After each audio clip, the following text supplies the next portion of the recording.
Muy buenos días, tengan todos ustedes, cursantes de la asignatura de Derecho Procesal Penal. En la mañana del día de hoy vamos a hacer yo diría una tertulia sincrónica, objeto de clarificar algunas incumplimientos de normativas en la presentación y el envío respectivo de los trabajos. Esto lo hago con la finalidad pues, de tratar de disipar ciertas dudas que han tenido ustedes al momento de ser receptivos en contestar los interrogantes enviados por plataforma correspondiente a la asignatura que ustedes cursan. Comenzaría diciendo que me llama poderosamente la atención cuando hay personas cursantes de esta asignatura que difiero de la presentación de los trabajos que envían por plataforma porque no tienen ni siquiera la delicadeza de hacer la carátula respectiva de la presentación de los mismos.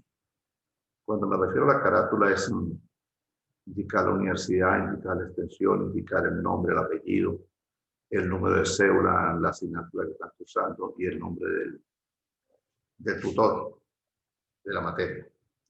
Esta insistencia de colocar el nombre del tutor de la materia no es por meramente figurar allí mi nombre, sino es el deber ser, porque debe establecerse a quién va dirigido ese trabajo. Entonces, un trabajo que, como algunos que he visto, que solamente colocan allí Pedro Pérez y comienzan a hacer el cuestionario. El cuestionario pues deja mucho que desear de la parte ética y profesional de las personas, y más cuando el alto porcentaje de ustedes son ya personas profesionales con otras carreras que han venido cursando anteriormente y que deben de tener la dogmática de la ética profesional para enviar un trabajo.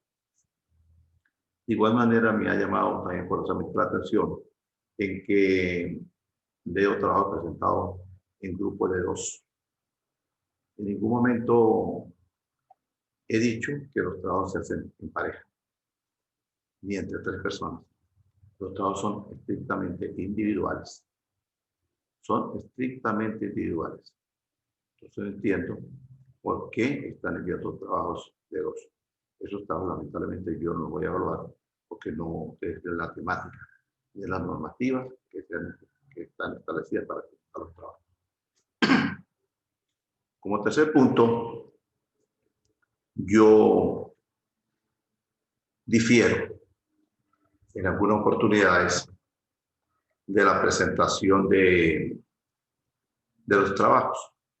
¿Por qué? Porque si bien es bien cierto que ustedes hacen también el deber de contestarlos, también es bien cierto que hace falta que se dicten las clases de una manera presencial, pero por circunstancias ya conocidas por todos ustedes, no solamente a nivel regional, sino a nivel mundial, pudiera decirse, pues, nos vemos en la imperiosa necesidad de tener que acudir a la era moderna de las redes, pero eso no implica de que no se les pueda ir induciendo cómo deben contestar los trabajos. Yo creo que el abogado como tal debe ceñirse, es ser muy explícito en aplicar lo que es la lógica jurídica y no divagar y divagar para contestar una pregunta en una cantidad de criterios que no guardan relación con el temario que se está preguntando, y que inclusive para contestar una pregunta hacer un vaciado de 5 o 6 páginas, y cuando ustedes las 3 preguntas, las 4 preguntas que se hacen, tiene un vaciado hasta de 20 y pico de hojas, dándose el caso en algunas oportunidades de algunos que han enviado hasta 80 hojas, y yo en realidad no le doy ningún criterio a esto, porque cuando ustedes ya tengan su título de abogados y vayan a ejercer esa digna y noble profesión que uno tiene, pues se van a conseguir en que muchas veces esos escritos que ustedes quieran presentar se lo van a admitir porque es una norma jurídica de la admisión del escrito, tienen que admitirlo. pero después lo van a declarar inadmisible y se lo van a devolver. Porque todo recurso, todo escrito que se haga a una instancia superior debe estar muy bien fundamentado y específicamente en lo que se pretende impugnar, aclarar o solicitar. No es divagar allí una cantidad de criterios. Por tal efecto, me gustaría corregirles esta situación porque para yo poderles evaluar a ustedes con una cantidad de conceptos y una cantidad de palabras que me colocan para decirme una pregunta, la cual está muy bien elaborada, pero está muy erróneamente contestada. Los perjudicados son ustedes, porque resulta que su evaluación va a ser, si se quiere, un poco corta en las aspiraciones de ustedes. Y algunos van a decir, bueno, pues si yo contesté, si yo escribí, si yo dije esto, si yo dije aquello, no, que yo no estoy preguntando eso. Yo no estoy preguntando eso. Entonces yo les voy a agradecer que tienen que ser muy explícitos en lo que yo pregunto. Le voy a poner un ejemplo. Yo hice por ahí una pregunta que decía, indique usted, más o menos así, indique usted desde qué fecha está vigente el Código Orgánico Procesal Penal. Y si ha tenido algunas modificaciones, por favor, indique las mismas. Así de sencillo. Después, el Código Orgánico Procesal Penal fue su última modificación, está vigente a partir del 15 de junio del 2012, habiéndose sido modificado en diferentes oportunidades, tales como el 23 de enero del 98, según Gaceta número 5028, el 25 de agosto del 2000, según Gaceta 37.022, y de igual manera fue modificado el 4 de octubre del 2006, según Gaceta tal, fue modificado el 26 de agosto del 2008, según Gaceta número total, fue modificado el día 4 de diciembre, según Gaceta número tal. Eso es lo que tienen que contestar. Está vigente a partir del 15 de junio del 2012, según la Gaceta 6078, y de igual manera, ustedes solo ven en los códigos, cuando ustedes tienen el código para estudiarlo, aquí muy clarito lo dice. Fecha 15 de junio del 2012, según Gaceta 6078, extraordinario. Y las demás modificaciones. Entonces yo no entiendo por qué se me van a contestarme que eso data con el tiempo de Páez, que posteriormente Julano hizo esto, que cuando Guzmán Blanco, y una cantidad de cosas que son negativamente nulas. ¿Y son nulas por qué? Porque el Código Orgánico Procesal Penal es trasladado a nuestra legislación venezolana a través de la aplicación de una norma del derecho comparado y fue traído directamente de los países europeos y puesto en vigencia en el continente nuestro a través de los países iberoamericanos para la aplicación del Código Orgánico Procesal Penal que modificaba en buena parte los juicios donde se llegaban a imputar o a sancionar a determinadas personas que tuvieran ese comportamiento de conducta que los pone en estas condiciones de ser imputados por X tipo de delito o por falta. Entonces yo no entiendo qué relación guarda Páez, qué relación guarda toda la cantidad de personas desde 1800 y tanto, y se viene para acá con esta cantidad de escritos cuando en realidad no es la pregunta.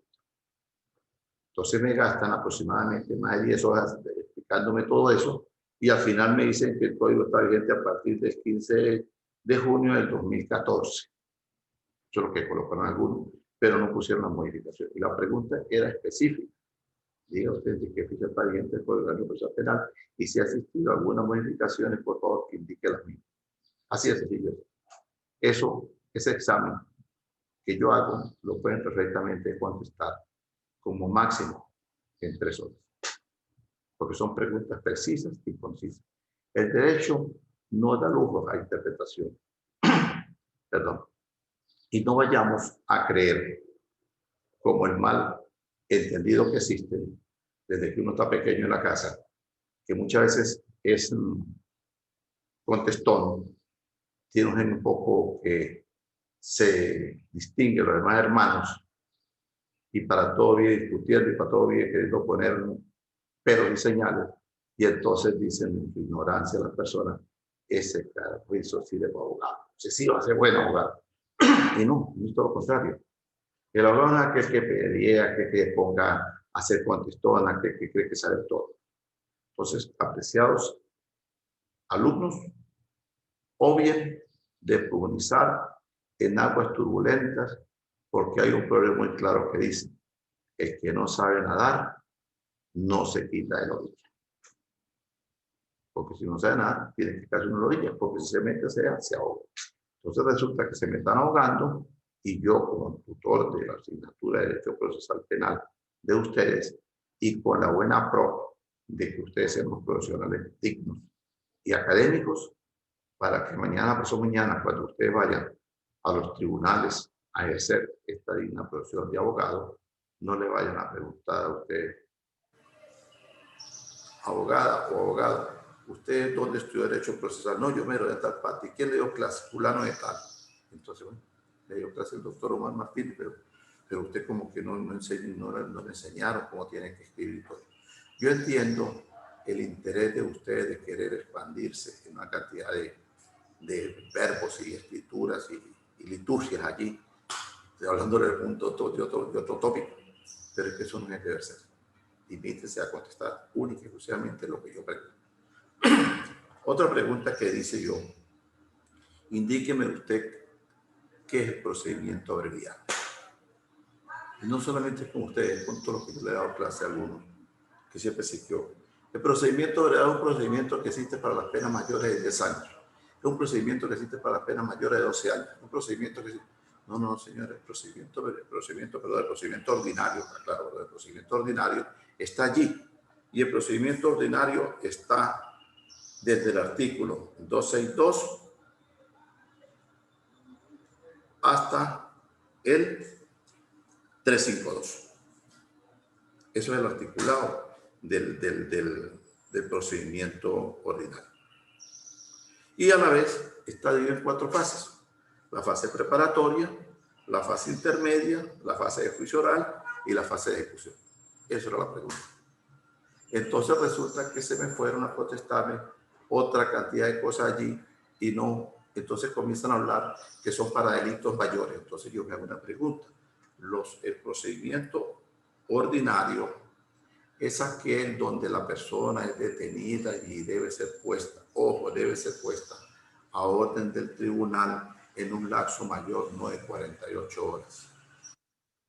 En ese lapso viene lo que se llama la audiencia de presentación, donde el ciudadano fiscal presenta el escrito acusatorio fundamentándose en su gran mayoría por el acta policial que es elaborada por los funcionarios que hacen la detención.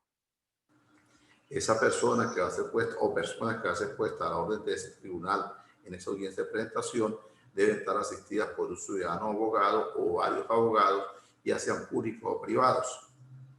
La norma constitucional establece que toda persona en el momento que es detenida debe tener derecho a entrevistarse con un abogado, cosa que es completamente falso porque a nadie le dan derecho a presentarse con un abogado ni poder entrevistarse con un abogado. Simplemente en el momento de la audiencia de presentación es cuando tiene acceso a ver un abogado allí en el pasillo y es lo que mejor se puede dialogar con él rápidamente. Entonces, eso de que, y después de allí, después de ese acto, entonces se fija una audiencia preliminar, por lo que llamamos la intermedia, fase intermedia, la audiencia preliminar, que sea en un lapso mayor de 45 a 60 días, que es cuando el ciudadano fiscal coloca todo a través de un escrito del acervo probatorio, el escrito acusatorio, con todas las pruebas en contra del imputado, y durante ese lapso el abogado defensor debe tratar de promover sus testigos, de tumbar todos esos indicios de culpabilidad contra las personas que usted defiende para ir a la audiencia de presentación o la audiencia de fase intermedia.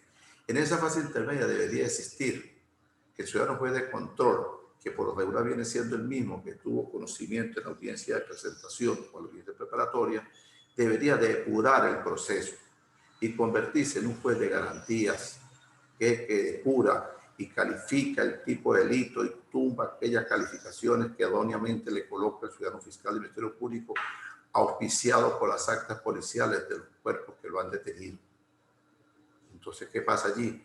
Eso no existe en nuestra legislación porque resulta que el proceso de garantías no existe solamente en la audiencia de presentación o la base intermedia, sea solamente o admite, muy difícilmente se hace otra cuestión allí de un sobrecimiento, pero es muy difícil.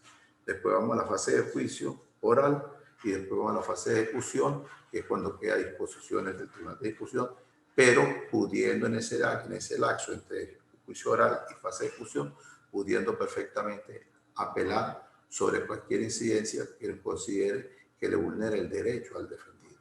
Estos actos de apelaciones también se pueden hacer inclusive en la misma audiencia de presentación, porque si en la audiencia de presentación la persona queda en la fase preparatoria, audiencia de presentación queda detenida, no habiendo suficientemente indicios, usted puede perfectamente solicitarle al juez, después de pasado ese acto, que revise esa medida de privativa de libertad y puede inclusive modificar la concesión de una libertad previa para ir a la audiencia intermedia o a la audiencia de presentaciones, puede de preliminar, pudiendo ir en libertad. Entonces, se me van por otros lados que no tienen que ver.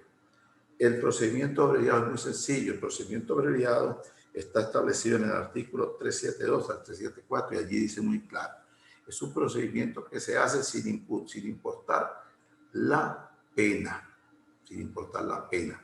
Solamente el único requisito sine qua non es que la persona sea detenida en flagrante cometiendo el hecho. Ya sea detenido por la fuerza pública o por inclusive cualquier persona que haga la detención y se lo entregue a las autoridades competentes. Entonces se presenta allí también en 12 horas, también se presenta al tribunal, en vez de 48 se presenta en 12 horas, allí se verifica si puede ser, puede ir a juicio breve, a procedimiento abreviado o se va a juicio ordinario. Pero la pena no importa para ir a un procedimiento abreviado, el requisito es que sea detenido en flagrante. Salvo que hay algo que siempre las personas detenidas en flagrante los que transportan circunstancias psicosociales y psicotrópicas, pero casi nunca les hacen el juicio abreviado porque se puede dar el caso que en esa fase que se da en el procedimiento ordinario se puede extender más la investigación y se pueda buscar otras personas que buenan relación con el hecho. Hablé también, le hice una pregunta sobre los delitos de acción de parte, procedimiento de acción de parte interesada. Este procedimiento de acción de parte interesada me lo contestaron, algunos indicando de que eso era por el juez de control y que por el juez de control no. El procedimiento ese es muy claro, aquí lo establece bien la norma. El procedimiento de instancia de parte es aquel que se hace cuando una persona se siente afectada. ¿Por qué se puede sentir afectada? Porque resulta que puede ser objeto de una difamación o injuria o calumnia. Entonces, la persona simplemente busca un abogado, presenta un escrito, presenta el medio probatorio y lo consigna en el alguacilato. Ese alguacilato procede a distribuirlo y va como sitio destinatario un tribunal de juicio. Ese juez de juicio analiza las circunstancias de lo que está allí plasmado y ve si es admitido. Y si es admitido, procede a colocar la respectiva nomenclatura y se procede a citar a las partes para dar inicio a ese juicio. Ese juicio se cita a la persona demandante o a la persona querellada y se cita a la persona que está imputando, el cual debe estar presente con su abogado y debe estar presente también el demandante con sus respectivos abogados. Allí el ciudadano juez le hace la aclaratoria de lo que se va a hacer y le da un lapso para que ellos puedan en la sala del tribunal discutir y llegar a un acuerdo si la persona admite que en realidad faltó contra la dignidad, la moral de esa persona, y la persona afectada pues, puede pedir la indemnización y llegar a un mutuo y común acuerdo, o pedir que sea publicado a través de los medios de comunicación social, donde la otra persona se va a retractar de todo lo que dijo en contra de esa persona. ¿Cuándo interviene el ciudadano juez de control? Cuando resulta que hay alguna diligencia que no se puede hacer o que no la puede hacer la persona agraviada, entonces le solicita al ciudadano juez de juicio para que comisione al fiscal y el fiscal a través del juez de control hace la diligencia y la consignan también en el expediente. Eso es el procedimiento. Y los procedimientos especiales son aquellos que están allí, donde hay una cantidad que son la reparación del daño, indemnización del daño causado, el juicio contra el presidente y altos funcionarios, la extradición, procedimiento de juzgamiento de delitos menores, de igual manera procedimiento por reparación del daño, procedimiento por la aplicación de medidas de seguridad, procedimiento por delito de acción de dependiente de parte interesada, procedimiento de extradición y procedimiento de juicio presidente. O sea que son 7 aparte del procedimiento abreviado. Eso es lo que yo quería explicarle a ustedes. La materia del procesal penal, pues como yo decía, es viable hacerla a través de de clases, pero desgraciadamente no lo podemos hacer. Otra cuestión que me llamó a mí poderosamente la atención, que la pregunta era muy clara. Indique usted la organización de los tribunales penales, incluyendo el Tribunal Supremo de Justicia. Tribunales penales, incluyendo el Tribunal Supremo de Justicia. Muy sencillo. En el Tribunal Supremo de Justicia existe la sala penal. A su vez, existen cortes de apelaciones en diferentes estados de la República, existiendo en algunos más de una corte de apelaciones de acuerdo al índice de población. Existen también los tribunales de ejecución, existen los tribunales de juicio y existen los tribunales de control. Existen los tribunales con competencia de adolescentes en área penal y existen los tribunales de municipio con competencia penal. Y pudieran haber agregado, existe la Corte Marcial y los tribunales penales militares que también tienen la misma composición, como son tribunales de control, tribunal de juicio, que es la corte, y tribunales de ejecución. Igualito. Entonces resulta que me colocaron la sala del Tribunal Supremo Civil en procedimiento administrativo, en tribunales civiles que son estos, que son los que se hace esto, tribunales mercantiles que se hace aquello. Y me escribieron más de 20 y pico de hojas explicándome una cantidad de gamas de todos los tribunales cuando nosotros no estamos viendo ninguna materia que no sea el procedimiento, el proceso penal venezolano. Y la pregunta era muy específica. Diga usted cómo están conformados los tribunales penales. Entonces, esta aclaratoria las hago, apreciados amigos, porque resulta que en el momento que contestaron, plasmaron una cantidad de cuestiones allí de salas, de tribunales, de municipales, de los que hacen la ejecución, de los que hacen los embargos. Bueno, y escribieron tantas cosas que al final no me escribieron los tribunales penales. Entonces, como ustedes son profesionales, yo les voy a invitar a algo que siempre digo a mis alumnos. Con el respeto que ustedes se merecen. Acá, en esta materia, en la materia que dicta el doctor Juan Martínez, venimos a estudiar, a estudiar, a estudiar para poder aprender. Aprender, ser abogados. Y tenemos que desaprender, desaprender, desaprender para también llegar a ser abogados. Esto quiere decir, rápidamente, señores, olvidémonos de que tenemos otros títulos y dediquémonos a estudiar el derecho para poder ser abogados. Y desaprendamos lo que aprendimos para quitarnos eso que se llama el ego, de que no puedo contestar como él quiere, que yo soy licenciado, yo soy administrador. No sé si ese era el caso de alguna especial de ustedes, pero tienen que olvidarse en el momento que ustedes comienzan a estudiar esta digna carrera de abogado, pues olvídense de que son otros títulos que tienen y dedíquense a estudiar el derecho para que lo puedan aprender. Porque si no, señores, van a tener, el ego va a tener allí una disyuntiva mental entre ustedes, porque el día que tengan que hacer un escrito, no, pero ¿por qué lo va a hacer así si yo soy administrador? Pero yo soy contador, tengo tantos años de contador, yo soy médico, yo soy arquitecto, no. Ustedes en el momento que están estudiando esto, están estudiando para ser abogados. Y en el momento que ustedes se gradúen y van a ejercer esto, no están ejerciendo el ingeniero abogado, sino están ejerciendo el abogado. Porque cuando usted haga el escrito, tiene que identificarse como abogado, sea identidad número tal, escrito en el libre abogado al número tal, y con domicilio prestar tal. Ahí no va a decir, el abogado fulano de tal, a la vez ingeniero, y a la vez arquitecto, y poner todos los títulos. Ustedes se identifican única y exclusivamente como abogado. Entonces, desaprendamos lo que aprendimos para poder ser buenos abogados. Es mi introducción y mi forma de explicarles para que ustedes puedan manejarse de la profesión. Entonces, aclaremos. Los trabajos, faltan todavía 2 evaluaciones. La primera evaluación es bastante lastimoso tener que decir que solamente Fueron muy pocos los de 60 y tantos, creo que pasaron como 18. Los demás fueron 48 que quedaron por debajo de 50. La segunda asignatura que les di, segunda evaluación, perdón, la he revisado. Quería primero dialogar con ustedes. La segunda evaluación no la he todavía calificado, pero voy a ser sincero, en el momento que comencé a leer,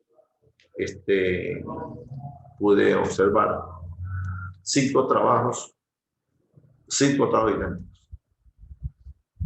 Simplemente agarraron el código, transcribieron todo lo que hacían las horas del código y lo pegaron, lo transcribieron en una plataforma. Y ese no es interesante. Tienen que analizar, tienen que contextualizar lo que leen y aplicar la metodología de saber interpretar y saber dejar aquello muy cortito, pero bien fundamentado. Por eso hice la aclaratoria y aquella cuestión. Una pregunta que le hice para la tercera asignatura, creo que fue, para la tercera evaluación. Ciencias auxiliares. ¿Cuáles son ciencias auxiliares? Muy sencillo, las ciencias auxiliares no son sino 4. Entonces me contesta, ciencias auxiliares son medicina legal, criminalística, política criminal y criminología. Más nada. Esas son las ciencias auxiliares. ¿Por qué la ciencia auxiliar? Porque está la medicina legal. En la medicina legal es donde converge todo lo que tiene que ver con evaluaciones médicas. Entonces no vale la pena que me coloque medicina legal, traumatología, ginecología, odontología, antropología, no, medicina legal. Criminalística. La criminalística es lo que estudia y se aplica para el esclarecimiento de los hechos delictivos, la criminalística, que a su vez tiene otra cantidad de ramificaciones. La criminalística tiene otra cantidad de auxiliares que tiene la criminalística.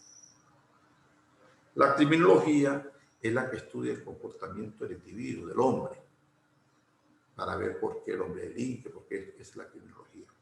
Y la política criminal es la que desarrolla el Estado. Porque un Estado que desarrolle políticas que combatan el crimen, pues es un Estado que va a proporcionarle a su población que la misma reduzca el índice delictual. ¿Por qué? Porque una persona con la mente ocupada, con mente sana, no va a delinquir. Una persona con un buen ingreso, con un buen trabajo, con área de esparcimiento, con área deportiva, no delinque. En la aplicación del Código Orgánico Procesal Penal nuestro, comparado de donde fue traído, que fue de la parte europea, en los países europeos, en su gran mayoría, hay algunos que inclusive ya hoy en día las cárceles las tiene un Estado, si se quiere, buscando qué hacer con ellas, convirtiéndolas en museos, otras están tratando de modificar en hoteles y todo, porque resulta que no tienen área de reclusión para poder tener allí esa cantidad de personas que pueden estar delinquiendo. No hay reclusos. ¿Por qué? Porque ellos están manejando unas políticas que es de disipar el índice delincuencial de la población. Entonces la gente se dedica a otras cosas. Existirán tantas personas que van a delinquir, pero el índice es muy bajo. Sin embargo, aquí nosotros tenemos un hacinamiento total de las cárceles. Y ese hacinamiento también se da, señores, porque no existe un juez de garantías que viene siendo el juez de control, que depura el proceso. El juez de control en nuestra legislación única y exclusivamente se dedica a decirle a la persona, hacerle la dosimetría, que saca las cuentas y decirle, si usted admite los hechos, en vez de pagar 15 años, le vamos a colocar 10. Y si no, se va para juicio. Eso es todo lo que hace. Pero hacer garante del proceso, sanear el proceso, hacer valer los derechos del imputado en el sitio, mientras que no tengamos unas políticas de servir, de poder estudiar, de poder analizar el comportamiento del hombre, de aplicar estas ciencias que son la criminalística, la criminología y la política criminal del Estado, señores, vamos a tener constantemente las cárceles abarrotadas de personas, donde hay personas que están detenidas por una simpleza, que simplemente pudieran haber quedado en libertad en el mismo día de presentaciones y haber colocado trabajos sociales, como que Bueno, vaya a una actividad social. Si es un profesional de clase en un ancianato, póngale a los ancianos. Vaya, pinte unas escuelas. Son actividades sociales y de esa manera se cura el hacinamiento. Hoy en día las cárceles y los sitios policiales están abarrotados. Por eso tenemos lamentablemente la cantidad de personas que están muriendo en los calabozos porque hay un hacinamiento total. Y se ha dado casos específicos de personas que mueren dentro de los calabozos y celdas de castigo y ni siquiera se dan de cuenta, sino cuando sale la putrefacción a través de los días que haya murido una persona, como sucedió hace poco en la cárcel de Uribana, en Barquisimeto. Se dieron de cuenta que la persona había fallecido porque el olor era nauseabundo que pedía de la celda donde estaba. Resulta que la persona tenía más de 10 días de muerte a putrefacción. ¿Por qué? Porque resulta que no hay vigilancia previa de lo que se está beneficiando. Esto es un tema bastante ácido que yo les invito a ustedes, que he notado que usted escribe mucho, pero que no les ayuda para los exámenes. Pónganse a leer bibliografía, pónganse a leer doctrinas para que se vayan preparando mejor. Solamente quería acotar esto. Y la próxima evaluación que tenemos prevista, o espero que hayan tomado en consideración todo lo que yo les voy a explicar ahorita. Hay muchas cosas que les expliqué ahorita en la conversación. Le hablé de hacinamiento, le hablé de la aplicación, le hablé de dónde viene el POC, le hablé de dónde salió el sopato de la vaca para Venezuela, le hablé de las fechas de que fue modificado, le nombré las gacetas, le nombré las ciencias auxiliares. Otra cuestión, hice una pregunta sobre los elementos del delito. Algunas personas se me fueron a estudiar y me hablan del elemento activo, el elemento pasivo. Yo no hice la pregunta, diga usted cómo se clasifican los sujetos. No, yo pregunté solamente, indique usted cuáles son los elementos del delito y del concepto del mismo. Los elementos del delito son 4, señores. Los elementos del delito son la acción, la tipicidad, la antijuricidad y la imputabilidad. Más nada. Entonces me gasta una cantidad de horas explicando el proyecto activo, sujeto, pasivo, y me lo una cantidad de personas que escribieron aquí un poco libro. ¿Cuántos son esos? ¿Por qué? Porque los elementos del delito son 4. ¿Qué significa por acción? La acción, su nombre lo indica, es el acto que hace la persona para violentar las normas de buen comportamiento en nuestra sociedad, que es el derecho. El derecho es un conjunto de normas que obligan al hombre a vivir dentro del buen comportamiento dentro de la sociedad. Así es sencillo. O sea, portarse bien para estar dentro de la sociedad y no ser sancionado por la misma. Entonces, esa es la acción. El hombre hace una acción para cometer un acto que va a ser rechazado por la misma legislación y que lo va a tipificar, la tipicidad que lo va a tipificar como algo que es dañino, algo que causa un daño a la sociedad. Entonces, por eso está la acción y la tipicidad. Después viene la antijuricidad. ¿Qué es la antijuricidad? Que viola la norma jurídica. Esto tiene un normamiento jurídico de comportamiento. Entonces, con la acción y con el acto que está haciendo él, entonces está violando el ordenamiento jurídico.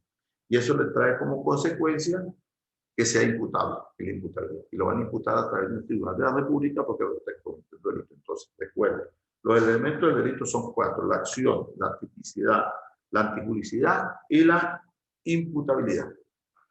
Entonces, colocar una cantidad de hojas explicándome una cantidad de cosas, que para allí, que para acá, que esto, que aquello, señores, eso tampoco es. Eso tampoco es.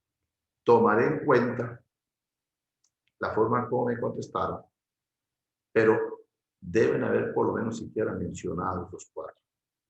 Pero para la próxima, no se extiendan en contestar lo que yo no pregunto. Y le hago esta salvedad por lo siguiente. La próxima evaluación que vamos a tener va a ser un cuestionario de preguntas. Por eso deben de observar bien, detenidamente, este video después, porque aquí hay una cantidad de preguntas que van a salir de esta mini tertulia o conferencia o charla, que lo quieran llamar o lo quieran interpretar, para que ustedes me contesten un cuestionario que voy a mandar que puede estar entre 15 o 20 preguntas. Les voy a comentar algo también para que ustedes tengan al tanto de las cosas. Los tribunales están compuestos de determinadas personas. Y de igual manera, también existe el proceso acusatorio venezolano. El proceso acusatorio venezolano está integrado por unas personas que en este caso se llaman el ciudadano fiscal del Ministerio Público, que hace la fase acusatoria. Que hace la fase acusatoria. Entonces, ustedes deben estar pendientes que el proceso penal tiene alguien que hace la fase acusatoria y que puede hacer también para examen. Eso también es una pregunta que hice recientemente, donde les preguntaba a ustedes, indique qué nombre recibe nuestro procedimiento penal venezolano. Entonces, ¿cuál es la pregunta a responder? Muy sencillo. Nuestro procedimiento penal venezolano, a partir de la implementación del Código Orgánico de Procedimiento Penal, recibe el nombre de acusatorio. De igual manera, anteriormente tenía el nombre diferente, porque estaba en vigencia el Código de Procedimiento Criminal, que es el 25. Entonces, nuestro código recibe el nombre de acusatorio. Y de igual manera, además de hacer una calificación, una estructuración de cómo está conformado el Código Orgánico de Procedimiento Penal. Y yo les pido a ustedes que especifíquenme cómo está escrito el Código Orgánico de Procedimiento Penal, cómo está definido. Tenían que colocar que está definido por libros, capítulos, títulos, secciones, y haber colocado los respectivos artículos. ¿Cómo se hace para poder hacer las respectivas evaluaciones? Que hay mucha deficiencia en cómo contestar las preguntas. Entonces, por eso estoy explicando nuevamente para que no vuelvan a caer en esta cartera. Y ahí como también, todo esto tiene una competencia. El Código Orgánico de Procedimiento Penal está establecido por competencia. Competencia y territorial. ¿Qué es la parte territorial? Es la jurisdicción que le corresponde a cada tribunal. ¿Y qué es la competencia? La competencia es la que tiene el ciudadano juez de control para tener conocimiento del derecho que le es asignado y posteriormente pasa al tribunal de juicio y posteriormente cada quien tiene una competencia. Eso se llama a su vez la jurisdicción penal, donde le corresponde a cada tribunal conocer.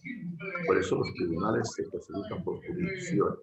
Cuando ustedes comiencen a profundizar, van a ver muy claro lo que se llama jurisdicción. Se dice Tribunal Cuarto, un ejemplo, Tribunal Cuarto de Control de la Jurisdicción Penal del Estado Táchira. Tribunal Cuarto Penal de la Jurisdicción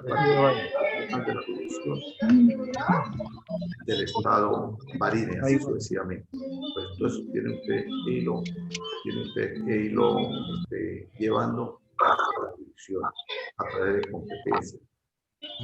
No es muy diferente la parte penal a la parte civil. Yo no quiero tocar esto, pero bueno, los tribunales civiles por cuantía. Nosotros los tribunales, los que estamos en el área penal, trabajamos directamente por tribunales penales que se dividen en tribunales de control, tribunales de juicios y tribunales de ejecución y la Corte de Apelaciones y la Sala Penal del Tribunal Supremo de Justicia, pudiendo acudir en determinado momento a la Sala Constitucional y de igual manera pudiendo acudir en cualquier momento a orientar la decisión de la Sala Penal. Bueno, señores, con esto he querido explicarles algo para que tengan conocimiento de cómo es de contestar. No dejen de ver este video allí en toda la pequeña pauta que me dieron los minutos para poder aclarar una clase, tengo que hacerlo a la brevedad posible. Allí hay una cantidad de temarios que ustedes tienen que analizarlos porque van a salir aproximadamente a las 5 preguntas que la semana entrante les voy a colocar para que sean contestadas precisas y concisas. Por favor, Les agradezco hacer la respectiva carátula, identificarse plenamente con su nombre, número de cédula y colocar el nombre del tutor. Repito, mi nombre es el doctor Omar Martínez.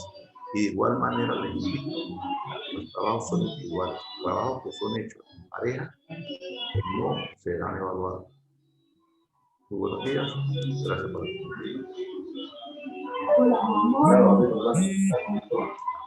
la